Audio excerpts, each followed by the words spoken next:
Hello नमस्कार दोस्तों। आ गया एक नई वीडियो। आज हम देखेंगे क्लासिक डांस। क्लासिक डांस से जितने भी महत्वपूर्ण क्वेश्चन होंगे सारे के सारे हम क्वेश्चन कवर करेंगे। तो हमारा पहला क्वेश्चन है, संगीत नाटक अकादमी के अनुसार कुल शास्त्रीय नृत्य कितनी है? तो संगीत नाटक अकादमी के अनुसार टोटल नृत्य जो है वो 8 है। इसका राइट आंसर हो जाएगा ऑप्शन नंबर बी।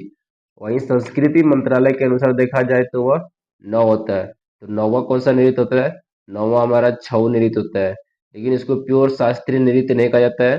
छऊ नृत्य को अर्धशास्त्रीय नृत्य भी कहा जाता है। इसमें आपको फंसा सकता है क्वेश्चन पूछ के।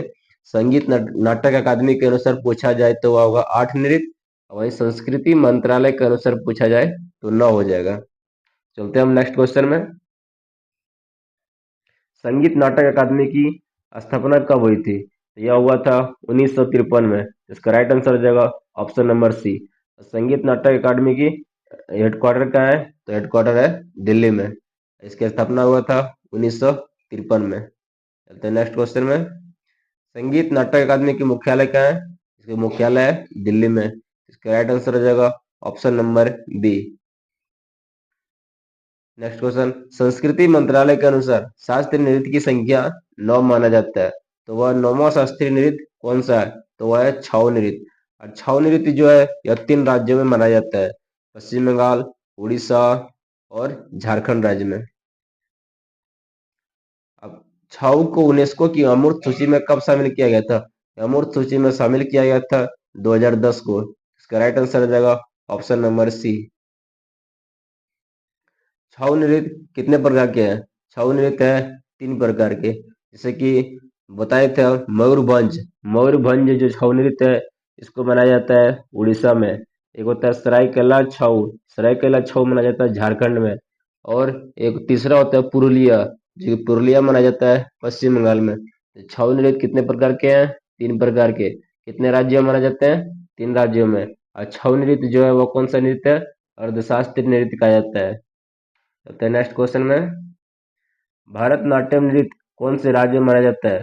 भारतनाट्यम नृत्य माना जाता है, यह माना जाता है तमिलनाडु राज्य में। तो भरतनाट्यम नृत्य कहाँ माना जाता है? तमिलनाडु में। चलते हैं नेक्स्ट क्वेश्चन में।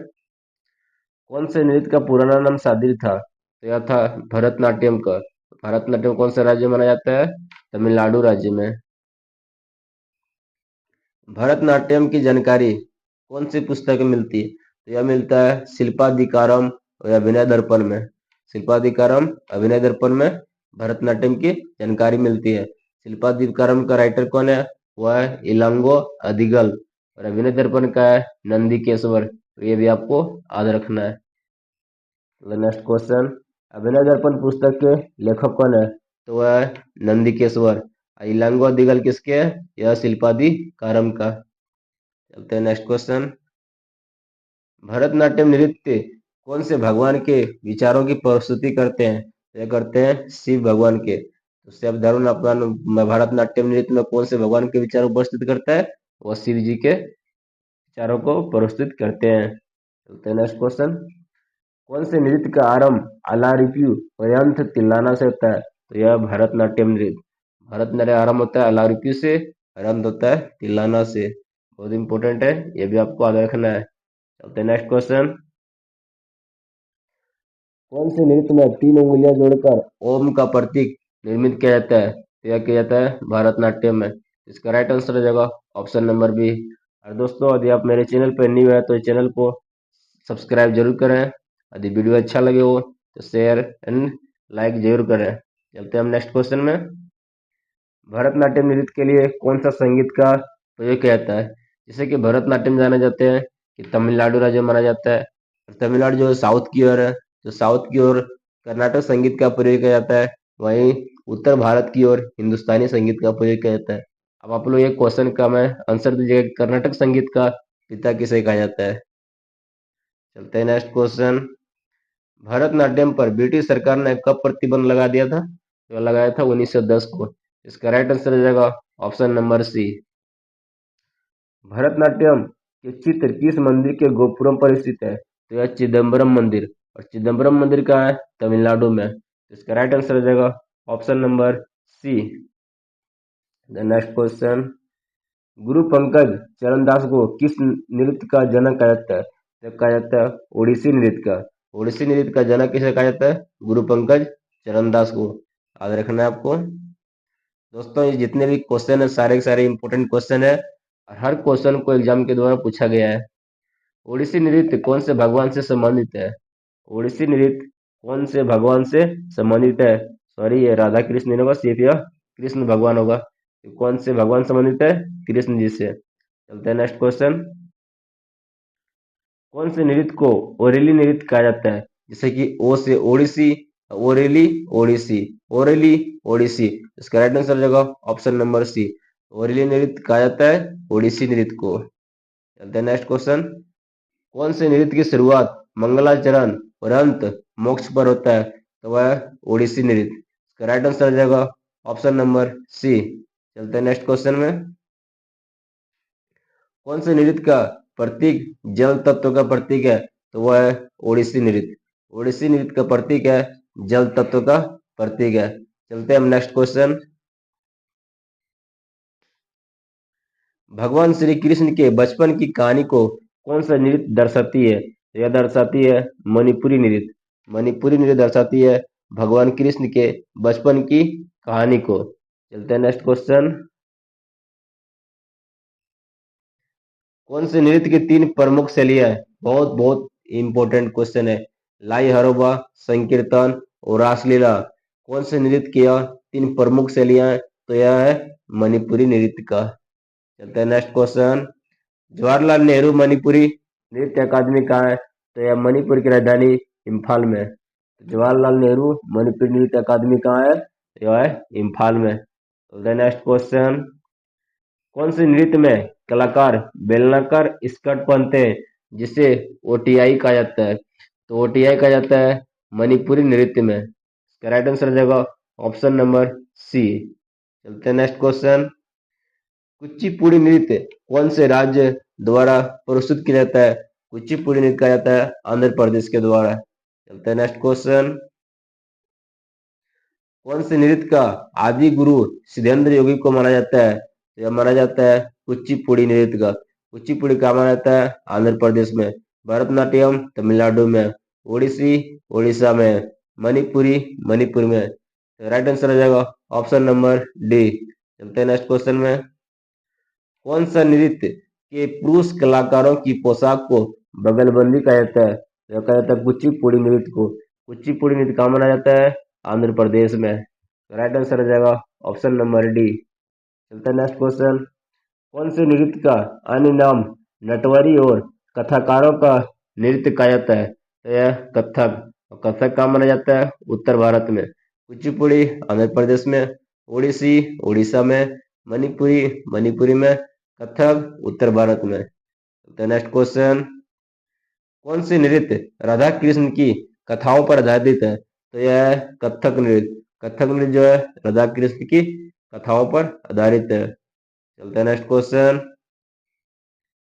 कौन से नृत्य को लखनऊ घराना, जयपुर घराना, बनारस घराना, रायगढ़ घराना शैली में किया जाता है? तो किया जाता है कथक नृत्य को। मोस्ट इंपोर्टेंट क्वेश्चन है दोस्तों, इसको आप याद रखिएगा। ये घराना से क्वेश्चन पूछा जाता है। चलते हैं नेक्स्ट क्वेश्चन। कौन से नृत्य का वर्तमान स्वरूप मुगल परंपरा पर आधारित है? तो मुगल परंपरा पर कौन सा नृत्य आधारित है? तो यह कथक। कथक कहाँ मनाया जाता है? यह मनाया जाता है उत्तर भारत में। चलते हैं नेक्स्ट क्वेश्चन। कौन से नृत्य रामायण महाभारत पर आधारित है? तो यह है कथकली। कथकली नृत्य जो है यह रामायण और महाभारत पर आधारित है। कथकली कहाँ मनाया जाता है? तो मनाया जाता है केरल में। चलते हैं नेक्स्ट क्वेश्चन।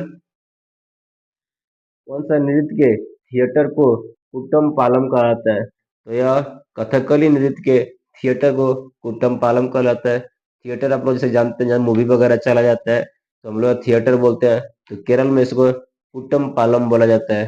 तो कौन से नृत्य के? कथकली नृत्य के। चलते हैं नेक्स्ट क्वेश्चन। कौन से नृत्य में स्वप्ना संगीत का प्रयोग होता है? तो कौन सा नृत्य में प्रयोग होता है? कथकली में। आपसे ये भी क्वेश्चन पूछा जाता है, स्वप्ना संगीत जो है कौन से राज्य से संबंधित है? या केरल राज्य से है। कथकली नृत्य केरल राज्य से माना जाता है। क्योंकि कथकली नृत्य में ही स्वप्ना संगीत का प्रयोग किया जाता है। चलते हैं नेक्स्ट क्वेश्चन में। कौन सा नृत्य आकाश तत्व का प्रतीक है? तो कौन सा नृत्य आकाश तत्व का प्रतीक है? तो वह कथकली नृत्य है। इसका राइट आंसर हो जाएगा ऑप्शन नंबर सी। चलते हैं नेक्स्ट क्वेश्चन। कौन सा नृत्य में गीतों के लिए मणिपुरम भाषा का प्रयोग होता है? यह जो मणिपुरम भाषा है, यह मलयालम और संस्कृत भाषा का मिश्रण है।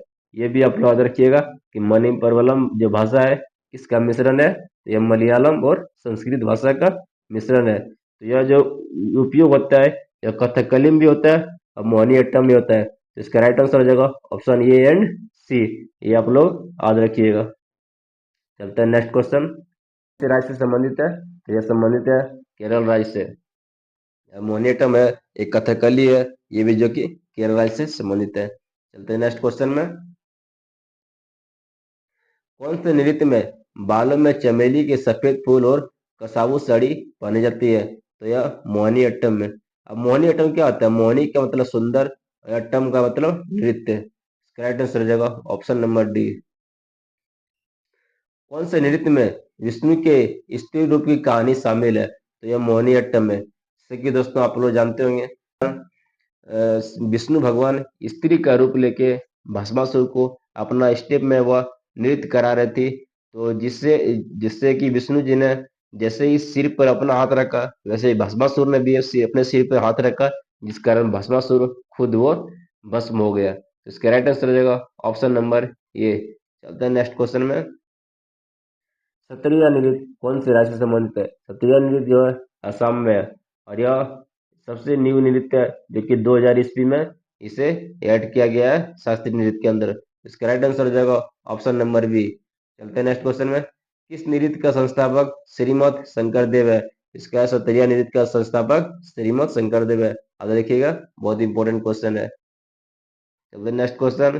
कौन से नृत्य में बोरगीत संगीत का प्रयोग होता है? तो यह सत्रिया नृत्य में बोरगीत संगीत का प्रयोग होता है। तो इसका राइट आंसर हो जाएगा ऑप्शन नंबर बी। चलिए दोस्तों, हमारा क्वेश्चन समाप्त होता है यही और टोटल 43 क्वेश्चन आज हम किए। आप लोगों को सारा क्वेश्चन अच्छा लगा हो, चैनल को सब्सक्राइब और शेयर जरूर करें। जय हिंद।